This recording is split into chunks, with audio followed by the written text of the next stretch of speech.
Between 1844 and 1863, in the swamps outside Natchez, Mississippi, more than 300 people learned to read. None of them were supposed to. Every single one of them could have been killed for it. And the woman who taught them, a field worker named Sarah, did it every Sunday for 19 years without once being caught. She was never caught because her school made no sound that the overseers could identify as dangerous.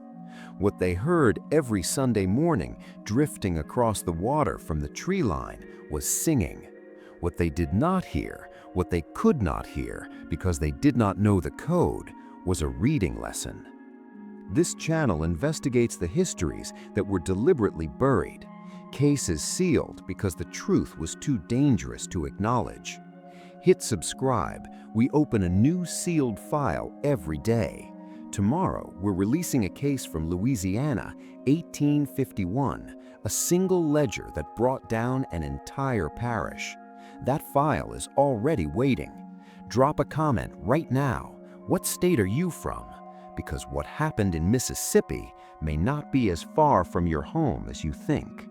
The woman history would eventually call Mama Sarah has no recorded last name. That is not an accident. It is a document of what the legal system of her time believed she was worth recording. What we know of her comes from three sources. First, a collection of oral testimonies gathered in Mississippi between 1937 and 1939 by field workers for the Federal Writers Project as part of the Slave Narrative Collection. Second, a handwritten journal discovered in 2003 tucked inside a water-damaged Bible that had been stored in a cardboard box in the basement of a Baptist church in Natchez, Mississippi, waiting 60 years to be opened. Third, and most remarkable, a system of coded notation found within that journal, which a historian at Howard University would spend 4 years reconstructing. That historian's name is Dr. Renata Holloway. This is her account of what she found. In 2003, when the journal first crossed Dr. Holloway's desk, her initial assessment was unremarkable. It appeared to be a hymnal. Song titles, fragmentary lyrics, small notations beside each line, the kind of devotional record a literate churchgoer might keep. Routine, ordinary. Except for one thing. The notations beside the lyrics were not words. They were shapes. A diagonal mark, a dot, a small curved line, repeated in sequence across page after page. My first instinct, Dr. Holloway would later write in her published paper, was that the notations were musical, pitch markers of some kind. It took me 3 weeks to understand what I was actually looking at. What she was looking at was a second language, a language hidden inside a song. The Fentress plantation sat 12 miles outside Natchez on land that dropped at its southern edge into a tangle of bald cypress and black water that local people called the break. In summer, the break smelled of mud and standing water and the particular green rot of things that grew fast and died slow. Mosquitoes hung in clouds above the surface. Cottonmouth snakes moved through the shallows without disturbing them. It was not a place overseers willingly patrolled. It was, for this reason, the safest place on the property. Sarah had understood this from her first year on the Fentress land. She had been moved from housework to field work in 1843, a punishment, the oral histories suggest, for teaching a planter's child a word the child had then repeated at the wrong moment. The specifics are lost. What remains is the shape of it. A woman punished for the act of knowing language, sent to the hardest labor, stripped of proximity to books, and who had, within 12 months, started a school. Dr. Renata Holloway had spent 20 years studying the underdocumented literacies of the antebellum South. Not the famous cases, not Frederick Douglass, but the ordinary hundreds whose names never attached to published narratives. She was, by her own description, a woman who spent her professional life listening for what the archive refused to say out loud. She had grown up in Natchez herself. Her grandmother had attended a small church school. Her grandmother's grandmother had not been permitted to. That distance, 2 generations, was the entire width of the gap that Sarah's work had helped to cross. "I want to be precise about that," Dr. Holloway said in a 2006 interview. "When I say this work is personal, I don't mean it sentimentally, I mean it structurally. The literacy that reached my family passed through hands I had never been able to name. This journal gave me one of those names." She received the journal in March of 2003, referred to her by a church archivist who had found it while cataloging donations from a recently closed congregation. She almost didn't open it that day. She had 3 other manuscripts waiting. She opened it. Just when we thought we understood the scope of what she had built, the evidence went further. If this story is moving you, share it with someone who needs to hear it. Hit that like button and don't forget to subscribe. Let's discover together what happens next. The oral histories place the first meeting in the autumn of 1844. 3 people, a Sunday morning, the far edge of the break where a stand of cypress trees created a natural enclosure, the canopy thick enough overhead that the light arrived in pieces rather than all at once. One of those first 3 students is identified in the testimonies only as a boy called Eli.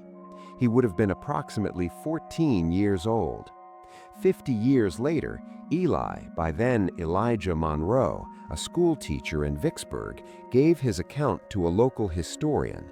It is the only first-person description we have of the school in its earliest form. She had 1 page, torn from something. She'd drawn the letters on it herself with a stick of charcoal. She said, "We are going to learn these today, and then I am going to teach you the song that carries them, and after that you will never need the page again, because the song will always be there." The song was Canaan's Happy Shore, a standard hymn known by every overseer on the property, unremarkable, safe.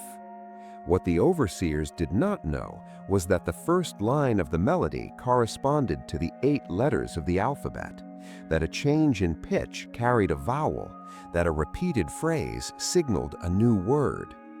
Sarah had built a cipher.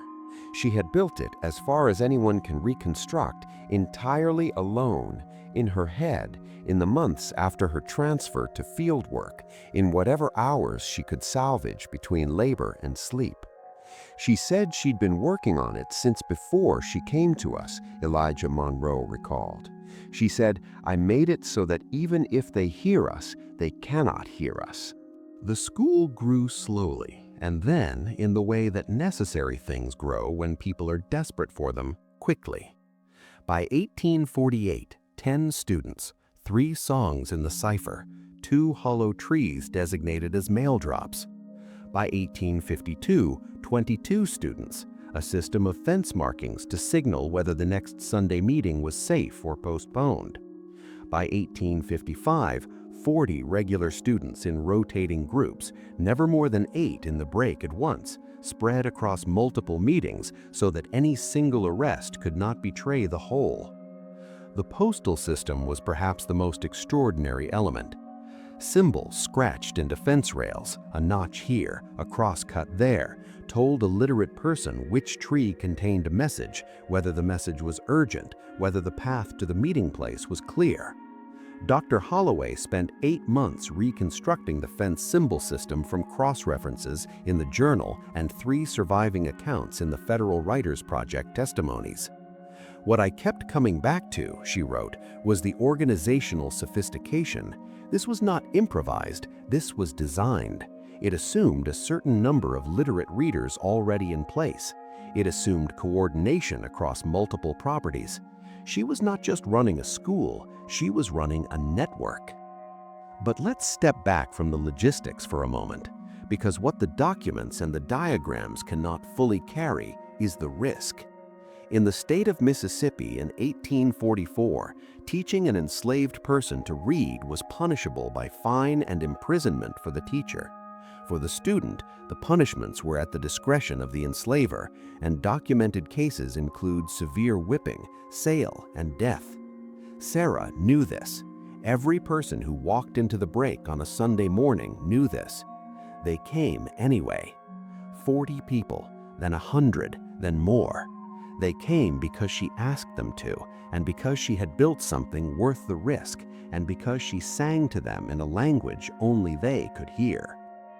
Dr. Holloway made the full decipherment of the code in the autumn of 2004, 18 months after first receiving the journal. She had worked with a musicologist at Georgetown and a cryptographer at the Library of Congress. She had mapped every notation against every hymn title. She had cross-referenced the Federal Writers Project testimonies, looking for any mention of music used as instruction. The moment of confirmation came from an unexpected direction.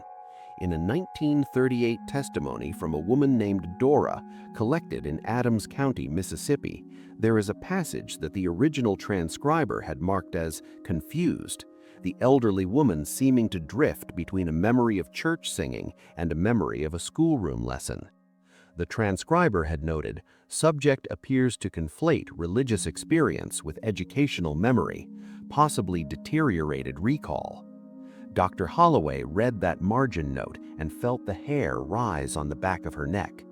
Dora had not been confused.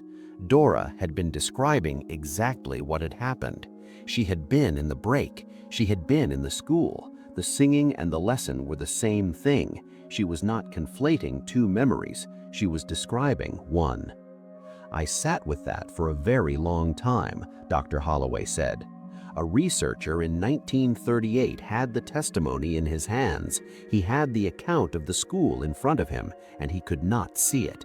He marked it confused. He moved on. She paused. "I keep thinking about how many other testimonies he marked that way." Just when we thought we understood the full shape of what was hidden, the story takes one more turn. If this is moving you, share this video with someone who needs to hear it. Hit that like button to support this work, and don't forget to subscribe. Let's discover together what happens next. Sarah died in July of 1863. The federal writers' testimonies are consistent on this point. It was fever. The summer of 1863 brought illness across the region, and she had been weakened by the previous winter. She was by best estimate 59 years old. She had been teaching in the break for 19 years. In those 19 years, she had never missed a Sunday that the meetings were not suspended for safety. The testimonies describe her last weeks with a quiet that is more devastating than any dramatic account could be. She continued to work as long as she was able. When she could no longer stand, she asked to be helped to sit outside in the evenings.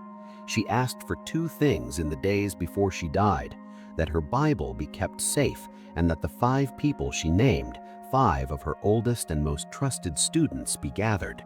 What passed between them in that gathering is not recorded. What we know is that after her death, the school did not stop.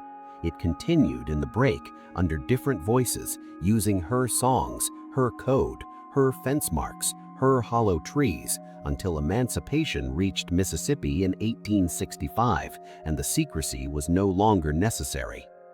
3 of her students became teachers in the years following the war. One of them, a man named Thomas Reeves, who had first come to the break as a boy of 12 in 1851, built a schoolhouse in Natchez in 1866. He named it the Sarah School. He did not record her last name. It is possible he did not know it. It is possible she had never offered it. One more piece of information kept safe, kept unrecorded, kept out of the hands of anyone who might use it against her. The building stood until 1931. Dr. Holloway published her reconstruction of the code system in 2007 in the Journal of African American History. The paper is 63 pages long and includes musical transcriptions, cipher keys, and a partial map of the fence symbol network as she was able to reconstruct it. She has said publicly that it is the most important work of her career. She has also said, less publicly, that completing it left her with something she did not entirely have a name for. "I kept thinking about the journal sitting in that box for 60 years, she said in a 2008 lecture at Howard. 60 years in a basement. And I kept thinking, what if the church had been sold to a developer? What if the box had been thrown out? What if I had been in a meeting that afternoon and left the journal for the next day?" She stopped. The auditorium was quiet. She built something meant to be passed on. She spent her life making sure it would survive, and it almost didn't. It almost disappeared entirely. That is not a comfort. That is a warning. She looked at her notes. Then she looked up. There are more boxes, in more basements, in more buildings that are being sold and emptied and demolished right now, and we are not moving fast enough. The cipher system Dr. Holloway reconstructed now exists in the permanent collection of the Smithsonian National Museum of African American History and Culture. The Bible in which the journal was tucked, worn, water-stained, its spine repaired with what appears to be a strip of cloth cut from something else, is displayed beside it. The testimonies of Dora, of Elijah Monroe, and of 11 other individuals who are now understood to have been describing the break school have been recatalogued in the Library of Congress with corrected annotations. The notation "confused recall" has been removed. In Natchez, a historical marker was dedicated in 2018 at the approximate site of the original Sarah School building. The marker gives her name as Sarah. One name, no last name, no birth date, no death date, because that is all the record held. Because she had kept herself deliberately and with extraordinary skill out of the record. It was the same discipline that had kept her school alive for 19 years. Think about that for a moment. She taught 300 people to read. She built a postal network across multiple plantations.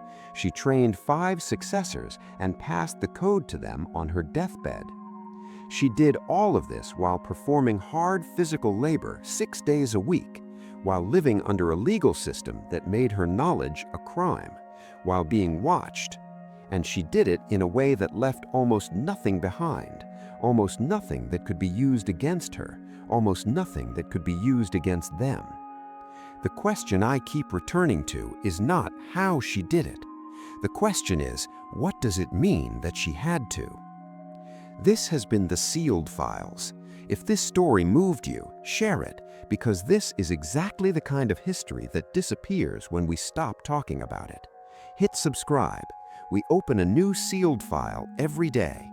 Tomorrow, Louisiana, 1851, one ledger, one man, and a secret that brought down an entire parish.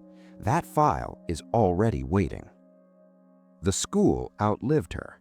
So did every word she taught. Subscribe to the Sealed Files for the hidden histories they tried to erase. Hit the bell. We open a new sealed file every day. Tomorrow's case is already waiting. Don't miss what history buried.